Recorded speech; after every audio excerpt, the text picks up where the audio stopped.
in the era before the Olympian deities claimed their seats atop Mount Olympus. The Titans were the sovereign rulers of the cosmos. However, following the Titanomachy, a monumental conflict between the Titans and the nascent Olympians, the majority of the Titans were either hurled into the abyss of Tartarus or condemned to unending toil, with a singular exception. Welcome to the enigmatic world of mythology. Imagine Hecate standing at the crossroads under the veil of twilight, a place where the tangible and the mystical converge in the shadowy realm of murmurs and shadows. We encounter Hecate, the ancient Greek goddess of witchcraft, night and ghosts. Unlike other deities confined to Mount Olympus, Hecate's dominion extends across the earth, the expansive oceans, and the celestial heavens, realms bestowed upon her by Zeus himself. In this video, we will delve into Hecate's transformation from an ancient deity to a contemporary emblem of witchcraft and authority. Yet, how did Hecate acquire such a vast and profound influence? Her origins emerge from the enigmatic depths of ancient mythology, with scholars in constant debate over her true beginnings. Unlike many Olympian gods, Hecate's lineage is rooted in the older, pre-Olympian strata of Greek religion. Accounts of Hecate's parentage vary, with the most prevalent describing her as the offspring of the Titan Perses, the bringer of destruction, and Asteria, the Titan goddess of falling stars and nocturnal divination, such as astrology. However, alternative genealogies are proposed by other sources. Musaeus, an Athenian scholar, claims she was the daughter of Asteria and Zeus, while the lyric poet Bacchylides suggests she emerged from night itself. Euripides presents her as the daughter of Leto, and in Sicilian legend, she is said to be the progeny of Demeter and a Phrygian woman. Hecate's connection to the Thasians is particularly intriguing. The Thasians were an ancient group of tribes inhabiting regions now part of Bulgaria, Greece, and Turkey. They worshipped their own pantheon, the Thasian deities, which were occasionally influenced by Greek and Anatolian cultures. Hecate is often revered as both an ancient Thasian deity and a Titan. Despite the Titanomachy, Hecate was uniquely honored by Zeus. He granted her dominion over the heavens, the earth, and the sea. This extensive power allowed Hecate to bestow or withhold wealth, victory, wisdom, good fortune, and prosperity from mortals, depending on her judgment. Hecate's connections to other deities are also crucial in literature and myth. Hecate is closely associated with Demeter and Persephone, especially in the tale of Persephone's abduction by Hades. When Hades, the god of the underworld, abducts Persephone, Hecate hears the cries of the distraught Demeter, Persephone's mother, who is desperately searching for her daughter. Using her torches to light the way, Hecate joins Demeter in her quest. This act of assistance not only solidifies her role as a guide and protector, but also portrays her as a compassionate deity, bridging the gap between the living and the dead. This narrative illustrates Hecate's role as a mediator between realms, guiding both gods and mortals through transitions from light to darkness and from life to death. Furthermore, Hecate's identity often overlaps with other goddesses, like Artemis and even Persephone herself. She operates at the boundaries of different realms, guarding the thresholds and crossroads where human and divine interactions occur. Each symbol associated with Hecate offers insight into her role as a guardian, guide, and goddess of the spaces between worlds. Perhaps the most iconic of her symbols are her torches, representing Hecate's ability to navigate and mediate between the realms of the living and the dead. In myths, where she guides Demeter to find Persephone, her torches pierce the darkness of the underworld. They also symbolize enlightenment, revelation, and the pursuit of truth in obscurity. As a guardian of thresholds, Hecate is often depicted holding keys, a motif that signifies her role as the protector of gateways and the keeper of hidden knowledge. The keys unlock the secrets of the mystical, granting her, and, by extension, her followers, access to forbidden realms and arcane wisdom. Crossroads are crucial to understanding Hecate and her symbolism as the goddess of crossroads. She oversees the places where different paths meet, which metaphorically represent choices and decisions. Hecate is often depicted with three faces or bodies, each facing a different direction.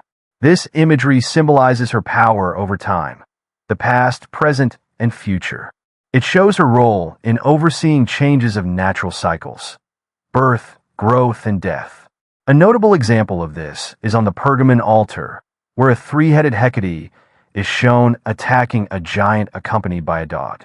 An important aspect of Hecate is her connection with animals like dogs, which were often sadly sacrificed in her honor, along with polecats.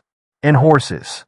Dogs are frequently depicted at her side or in her rituals, symbolizing protection and companionship, emphasizing her connection to the underworld and its spirits.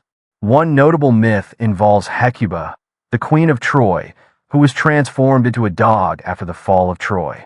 After witnessing the horrific slaughter of her children and the fall of her beloved city, Hecuba's grief turned to rage.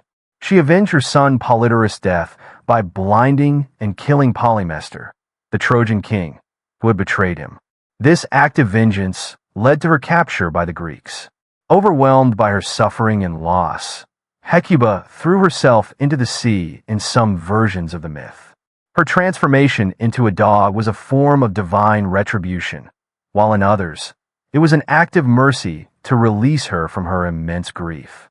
As a dog, Hecuba could roam freely, unbound by the human sorrows that had tormented her. In this form, she became a familiar to Hecate, much as black cats are known to be familiars, symbolizing loyalty and the protective nature of dogs and guiding souls. This connection to dogs may stem from the belief that dogs have a keen sense of sight and smell, especially at night, reflecting Hecate's role as a guardian of the night. Additionally, the sound of dogs howling was often thought to signal her approach in some myths. She's even depicted as being followed by a pack of ghostly hounds. The polecat or whistle is another animal associated with Hecate. According to one version of the myth, Hecate transformed a woman named Galatea into a polecat as punishment for her inappropriate behavior. Galatea was a mischievous and envious woman, and her transformation into a polecat tamed her unruly behavior. Another, perhaps more famous version, involves Galanthus, the friend and midwife of Alcmene, the mother of Heracles. Furious that her husband Zeus was having yet another illegitimate son, sought to prevent the birth of Heracles out of jealousy and hatred. She told the goddess of childbirth, Eileithyia, and the Moirai or Fates to cross their legs and intertwine their fingers to prevent Alcmene from having the baby. Alcmene endured labor pains for 4 excruciating days, and her midwife Galanthus, fearing she might lose her sanity from the agony, realized that something otherworldly was preventing the birth. Alcmestis decided to intervene in a desperate and clever way. She ran outside and loudly claimed that a son had been born. This shocking announcement startled Eileithyia and the Fates, causing them to stand up in disbelief. In the brief moment before they realized the ruse, Alcmene was able to give birth to her twin sons, Heracles and Iphicles. For a few moments, Galanthus was overjoyed at their victory. However, the gods did not take kindly to being deceived. As punishment for tricking them, the Fates transformed Galanthus into a weasel. They believed weasels reproduced in a shameful manner with females, supposedly impregnated through the ear and giving birth through their mouth, a misconception likely stemming from people observing weasels carrying their young in their mouths. Hecate, moved by Galanthus's loyalty and cleverness, took pity on her and made her one of her sacred animals. Snakes are another animal commonly linked to Hecate, symbolizing rebirth, regeneration, and the underworld. The shedding of their skin was seen as a form of regeneration, resonating with Hecate's role in transitions and transformative events. Snakes are also creatures of the earth, fitting for a goddess associated with the underworld and magical rites. Hecate was known by various titles that reflected her diverse roles. Some of these include Thonia, meaning goddess of the underworld, Phosphoros, meaning bringer of light, Sotyra, meaning savior, and Trivia, meaning goddess of crossroads. Certain plants like yew, belladonna, and garlic are associated with Hecate, reflecting her mastery over magic and medicinal herbs. These plants are often used in rituals and spells, emphasizing her deep knowledge of pharmacology.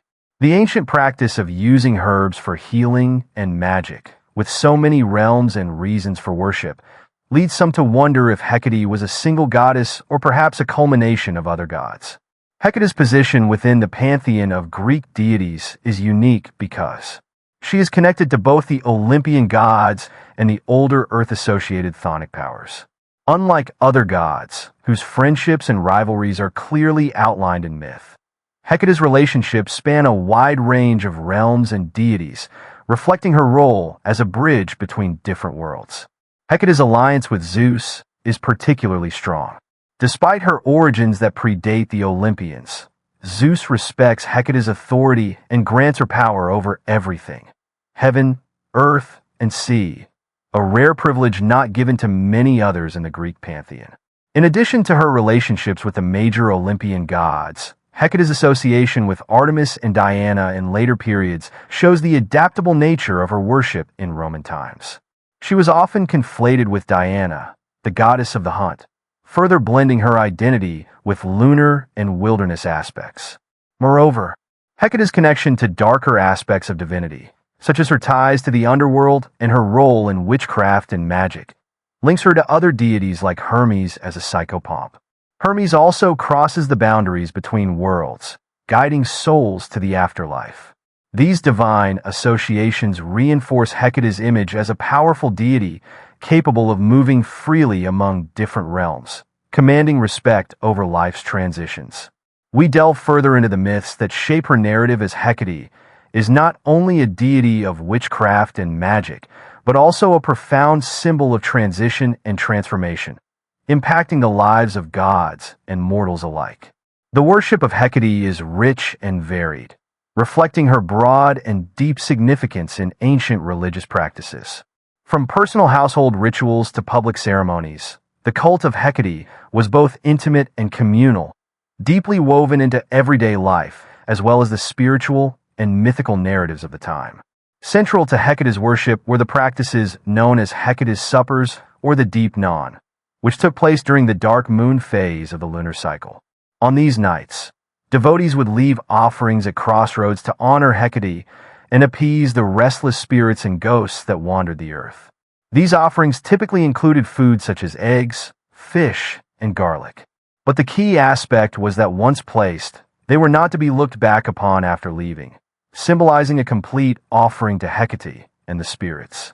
The choice of crossroads for these offerings highlights Hecate's role as the goddess of boundaries and transitions.